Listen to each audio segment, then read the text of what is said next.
Shalom, shalom, shalom, people of God. In this edition of our ongoing series, The Shunammite Woman, we will unpack the scripture that demonstrates how Elisha, the holy man of God, acknowledges the care and support of the Shunammite woman by expressing his appreciation and gratitude towards her. 2 Kings chapter 4, verses 12 through 13. Then he said to Gehazi, his servant, "Call this Shunammite woman." When he had called her, she stood before him. And he said to him, "Say now to her, look, you have been concerned for us with all this care. What can I do for you? Do you want me to speak on your behalf to the king or to the commander of the army?" She answered, "I dwell among my own people." There are three important statements that I would like us to examine and analyze. Firstly, Elisha instructs Gehazi, his servant, to call this Shunammite woman. We can deduce from this statement that the prophet of God is maintaining his distance between himself and the Shunammite woman by indirectly speaking to her through his servant Gehazi. In addition, what is more intriguing about this statement is that Elisha is still addressing her as a Shunammite woman.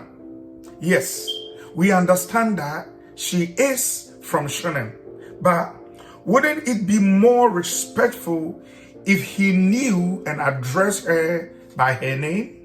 The second part of the scripture states, "Say now to her, look, you have been concerned for us with all this care."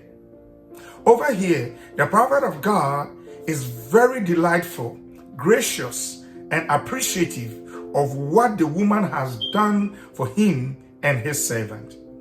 She has invited them to her home, providing a place of rest, and use her resources to support the work of God. Thirdly, in the scripture, Elisha asks, "What do you want me to do for you? Do you want me to speak on your behalf to the king or to the commander of the army?" In other words, he is asking if there is anything that he can do to pay her back for her hospitality. We notice that the man of God finally acknowledges the service, the generosity, and the dedication of the Shunammite woman. Now, the prophet is willing to use his influence and title to reward her. People of God, despite Elisha benefiting greatly from the service rendered to him, he intentionally or unintentionally failed to acknowledge the Shunammite woman by her name, as well as refusing to talk to her directly.